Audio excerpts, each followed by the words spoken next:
Blessed are the poor in spirit, for they shall inherit the kingdom of God.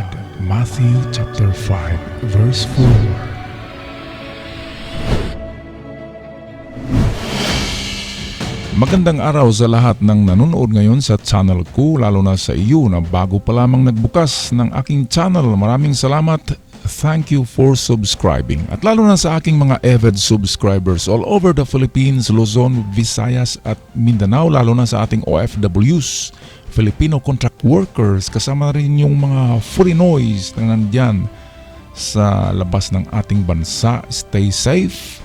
Ngayon sa ating episode na ito guys, ating tatalakayin ang padala ng ating ka-TH, itong kanyang sketch ng sinasabi ko na legit markers for treasures. Ito yung 7C, heart at V. Saan nga ba hahanapin ang item pag ganito na klase ng mga treasure markers? Ating tunghayan. Alright mga ka-TH, ito yung sketch ng ating kaibigan na pinadala niya sa ating channel, Surigao-san. In case you don't know where to send your pictures and sketch, surigao-san@gmail.com yung aking email para sa ating treasure decoding at analysis.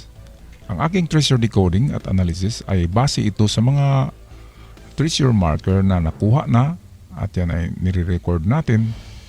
Ito ay gabay lamang at magbibigay ng guide, pattern at kunting ilaw sa inyong madilim na tunnel sa treasure hunting. Kaya hindi ito 100% na effective, kundi meron itong makontribute na kunting yung solution to your problem sa pag-treasure hunt. And also can add knowledge and more treasure hunting vocabulary sa inyong arsenal kung kayo ay novice treasure hunter. Ngayon, meron siyang pinadala na sketch sa atin. Ito yan. At dahil meron itong 7C, heart at V at ito na sign, yan ay mga legit sign ng treasure marker. Ano bang ibig sabihin ng mga sign na yan? Ngayon, aking i-drawing ito ulit. Ito yung drawing ko para mas klaro. Okay? At yan muna, kinulayan ko. So yan ang lumabas. Ngayon, dito tayo guys mag-analyze sa itong drawing na to kasi mas klaro. Ang unang tingnan natin guys, pag ganitong mga treasure site, always look for triangulation of rock. Merong tatlong malalaking grupo ng bato dyan. It can be a big, huge, gigantic rock or pwedeng boulders na pinagpatong-patong ng mga bato or pwedeng skulptura ng malaking bato tulad nung pinadala sa akin na hugis barko, hugis upuan na malaki, hugis pyramid. Ngayon, dito ay tingnan natin kung meron bang naka-triangulation dito guys. Okay, at hindi natin alam, baka noong unang panahon ay merong malaking kahoy diyan. Baka yun ang naka-triangulate dito. Dito yung puno ng kahoy, puno. At dahil sa tagal ng panahon, siguro nawala na. Pero hanap tayo ng ibang mga treasure marker sa triangulation method. Okay? Kasi pag nag-triangulate sila, minsan dalawang bato tulad nito at isang puno ng kahoy dito. At kung atin yan tingnan, naka-triangle pa rin yan. Madaling masolve nyo guys pag tingnan nyo muna sa triangulation kung triangle ba yung itong site nyo, may mga triangulation o big rocks ba dyan. Kasi kung merong triangulation, isa sa mga bato na yan ay nandoon ang treasure or nasa gitna ng triangulation or nasa kanyang in between of big rocks and trees dito sa mga gilid. At hindi na yan lalayo pa na dito hukain. Nasa loob lang yan ng triangulation of rock. Kaya napakagaling na method ang triangulation of rock. Bakit ba guys hindi ako sa inyo itong indoors na bumili kayo ng detector, bumili kayo ng metal detector, ganyan. Kasi mahal ang metal detector. Itong binili ko ay mura lang ito. Yung Geotech LED system, 98,000 pesos, pero mahal na yan para sa ating mga kapatid dyan sa bundok na nag-treasure hunt. Yan ay puhunan na yan sa negosyo.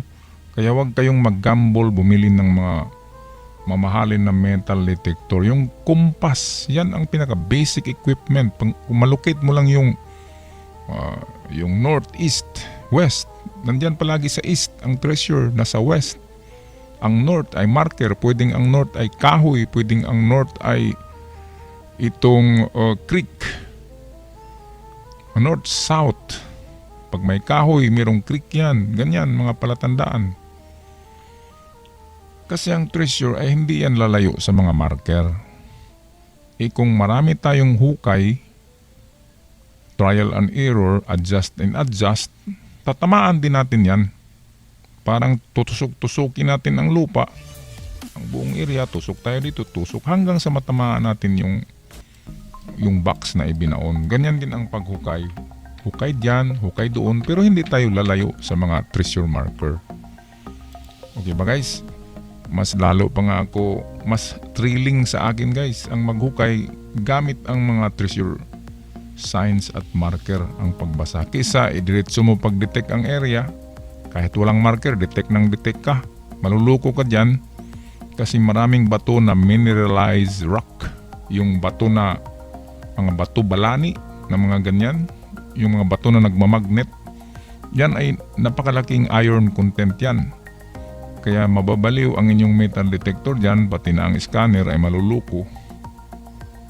Kaya hindi rin 100% itong mga scanner, kundi ang dalawang yan, ang inyong knowledge in reading treasure symbols, yan ay 50% na makontribute para sa successful treasure hunting. At yung gadget ay 50% din yan. At history ng lugar ay nakapag-add on din yan, ang history ng lugar. Kasi ang history yan ang nagtuturo kung saan na area. And then yan ay liliit na area dahil alam nyo ang triangulation of rock.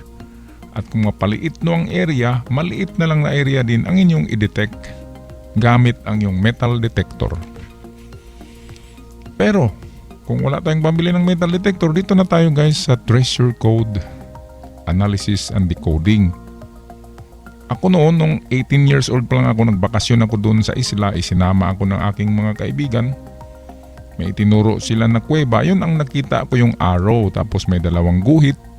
Ialam ko naman yung dalawang guhit ay 12 inches yan.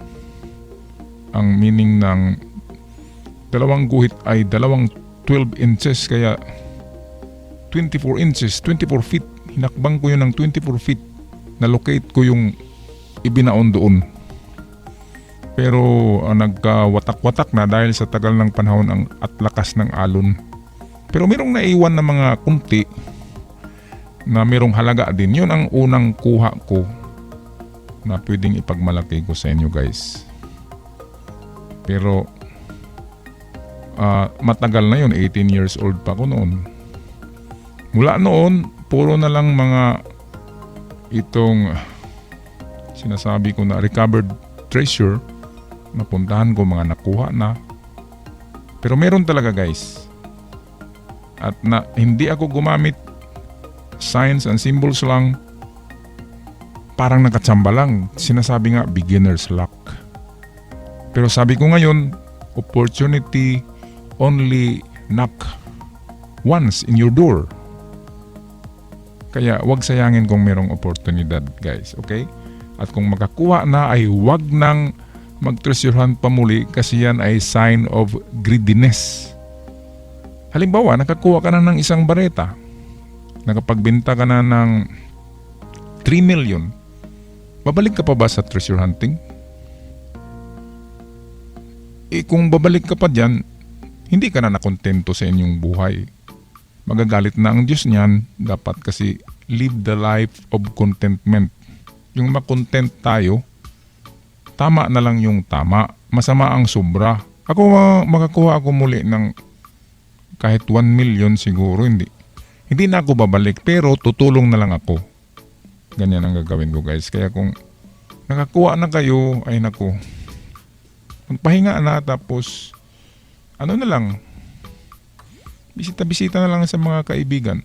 Huwag na yung masyadong maghunt pa ng marami. Yan ay bawal na yan sa Biblia kung babasahin yan. Sobra na yan. That is greediness. Mayaman ka na, magpakayaman pa. Okay, so you don't live the life of contentment. Yan nasa Biblia yan guys. Medyo nag-share lang ako kasi mga na-experience ko yan. Kung tingnan nyo ako sa video, mukhang nasa 30 years old pa ako. Pero sa totoo, I am already 52 years old. Matanda na, marami ng eksperyensya. Kaya yung nang babas sa atin sa channel, mga bata pa yun, hindi na ako nagko-comment pa. Okay guys, so experience is the best teacher. Ngayon, no further ado, atin na itong tatalakayin. Mas mabilis pa to guys kaysa alas 4.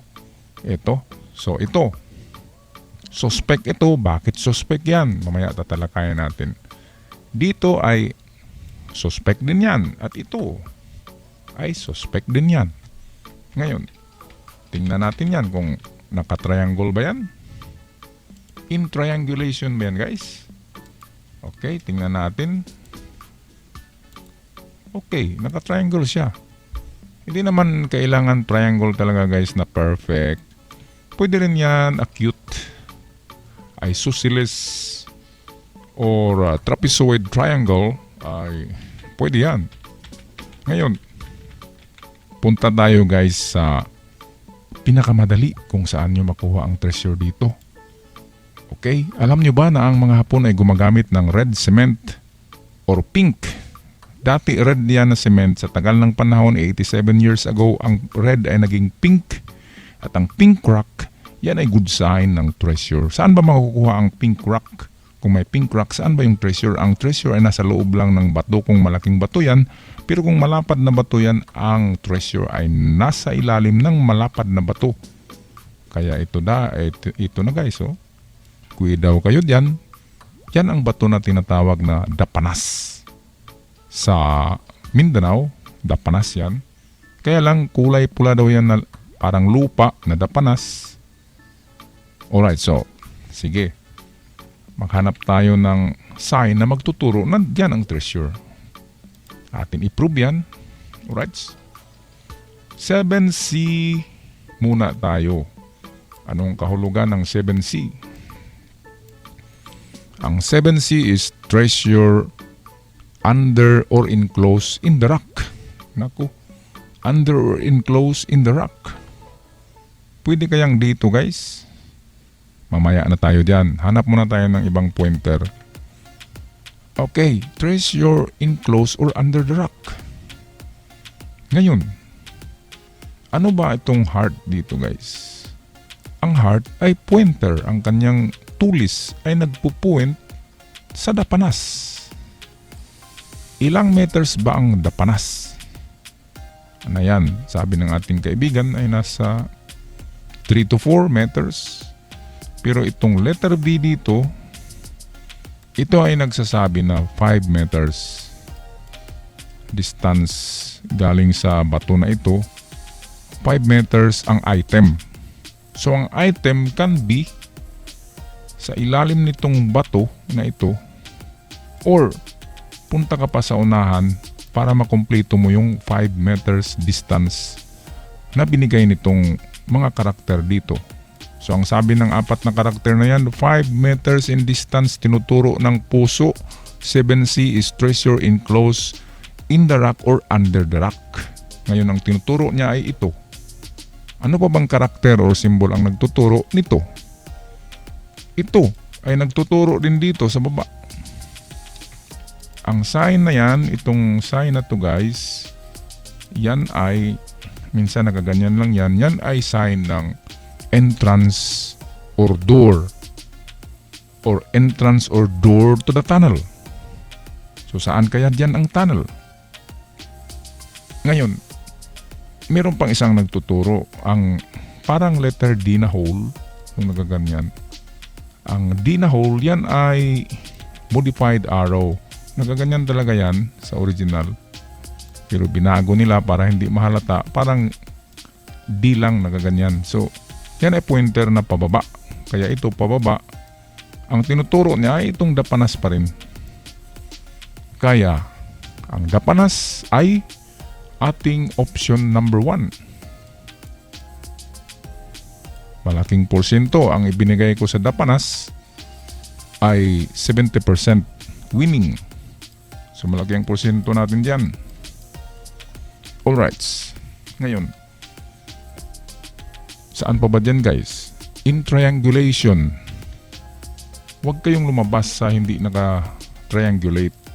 Dito lang kayo sa loob. So, i-triangle natin ito. Ayan. So, dito.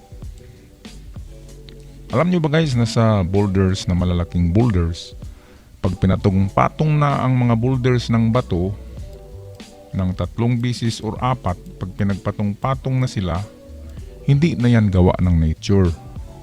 Yan ay gawa na ng tao. Sadyang binuhat na yan, nilagay sa ibabaw, tinakip, gawang takip, or ginawang palatandaan or marker for treasure.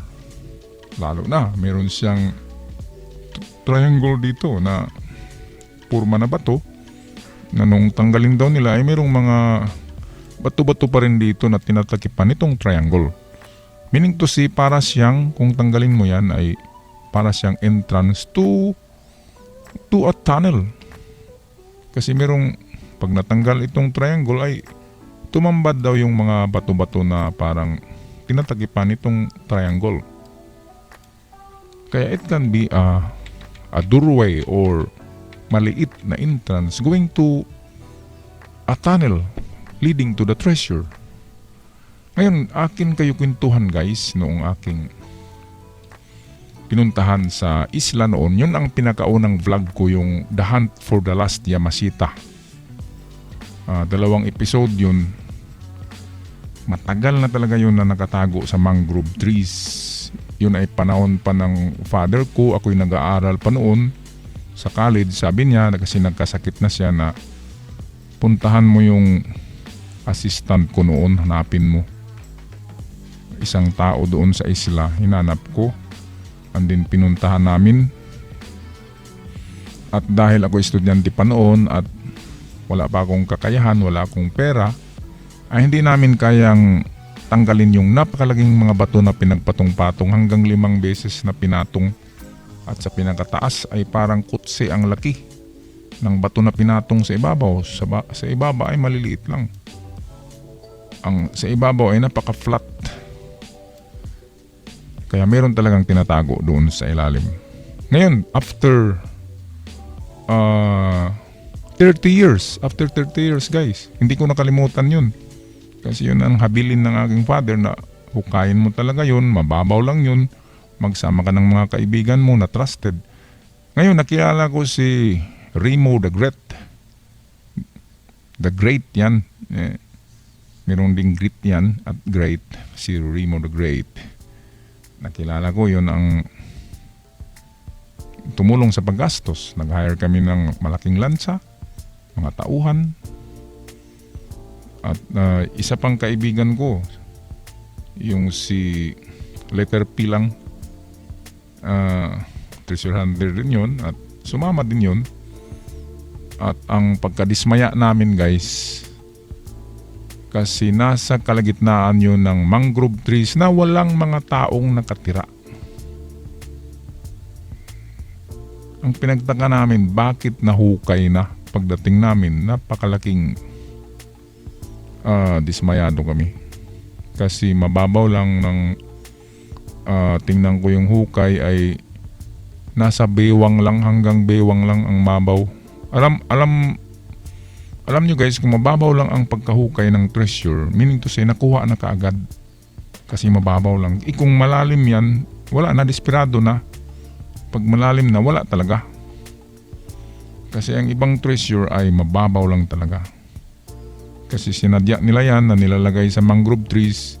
Diyan lang malapit sa dalampasigan para kung balikan nila yan noon, kung sila'y nanalo sa gira ay babalikan nila kaagad. Mababaw lang, ma-retrieve nila yan. Pero yung kay Emperor Hirohito ay talagang malalim yun, yung nasa Luzon.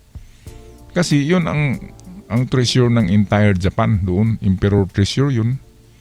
Kaya engineered, nakakongkrito yung mga board. Malalim, 30 meters ang lalim. Na hanggang ngayon ay hindi pa nahukay. Ang sa Luzon ay nahukay na yun ni tagpuan ni Rogelio Rojas. Meron pang isa dyan sa Teresa 2 sa Quezon. Sa Quezon na lugar sa Luzon. Meron pa dyan, hindi pa nahukayan. Yung Teresa 1 nahukay na daw yan sa panahon ni Marcos. Pero yung isa ay hindi pa. Yan ay mga Emperor Treasure Site, which is 30 to 50 meters ang lalim. Pero ito guys, pag ganito lang, mga boulders na pinatong-patong, lalo na pag nandyan yan sa liblib na bundok or sa mangroves, yan ay mayroong nakabaon under sa kanya at ang lalim ay nasa 1 to 2 meters lamang. Imagine, 1 to 2 meters lamang, hindi na kayo magpagod niyan. Ang problema lang ay pagkuha nitong mga boulders. Kaya tanggalin ang mga boulders. Kung marunong kayong bumiyak niyan, biyakin nyo para liliit at matatanggal nyo. At bago kayo maghukay dito sa baba nitong boulders. At yan ang ating digging spot number 2. Ito yung number 1. Ngayon, kung wala talaga dito guys, pero imposible na wala dyan. Meron yan. Kasi I think there are 2 deposit. Sa site na ito ay 2 ang nakabaon, isa dyan sa boulders at isa dito sa, kung wala man dito sa Dapanas, ang third option ko guys ay sa likod nitong bato. Ayan, dito sa likod. Kasi di ba alam nyo, ang mga Hapon mahilig sa mirror image. Alam nyo ba na ang mga mapa nila ay baliktad din yan? Hindi yan ang totoo, yan ay baliktad mo pa yan. Tingnan sa likod. Kaya yung kanilang mga mapa noon ay parchment paper. Yung parang tracing paper. Kasi doon yan tinitingnan sa likod. At alam nyo ba na ang kanilang kultura ay kabaligtaran ng atin. Yung kanilang daan sa atin ay keep right, sa kanila keep left. Ang kanilang pagsulat, tayo ay nag-umpisa sa kaliwa, going to right. Sa pagsulat sila, umpisa sa kanan, papuntang kaliwa, baliktad na naman. Ang kanilang libro, kung magbasa sila, nasa likod sila magumpisa. Kaya palagay ko kung itong treasure sign na entrance to the tunnel, kung nakaharap dito, hindi yan nakaharap dito.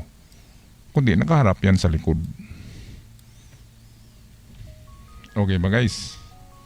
So at least ay meron akong naibigay na mga pattern or guide at wag nyo lang masyadong seryosohin. Kasi yan ay itong suggestions lamang base sa mga nakuha na ng mga treasure noon na gumagamit ng ganyan ng mga signs. Pero sabi ko sa inyo, kahit isda yan ay hindi magkapariho ang pagluto sa isda. Mayroong isda na prito, sinugba, kinilaw. Kaya ang pagbaon ng mga treasure ay parang isda.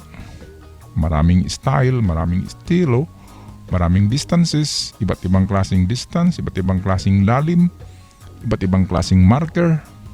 At kahit na magkapareho sila ng marker ay iba-iba rin ang meaning, depende sa mga nagbaon na opisyal. Kasi merong 4 na grupo ng mga Hapon na nagbaon yan. Si General Tanaka, iba ang mga treasure code niya. Si Masaharu Huma ay iba din ang kanyang treasure code. Si Yamashita ay iba din ang kanyang treasure code. Ang engineering battalion ng Japanese Imperial Army ay iba rin ang treasure code. At meron pang ibang general na iba-iba rin ang treasure code sa pagbaon. Pero yung 4 ang pinaka-popular. Okay, so balik tayo guys. So saan ba tayo naghukay ngayon? Sa aking suggestion ay dito. Option number 1, option number 2, option number 3. So lahat yan ay naka-triangle pa rin yan. So meaning sa naka-triangle na mga digging spot na yan, isa sa mga spot na yan, it's either here or dito, ay nandyan sa baba niya, sa gilid niya, or even inside the rock. Kasi yung 7C is treasure enclosed in the rock. Hindi lang natin alam kung saan na rock dyan. Basta't dyan lang yan, naka-triangle sila. At dyan lang yan hanapin, huwag na kayong lumayo pa. Alright, so ako'y magpaalam na guys. Sana ay matagpuan na natin ang matagal na nating hinahanap para naman ang ating buhay ay sasagana. Pero huwag tayo magmamalabis. Kasi lahat ng sumusubra ay napakasama na.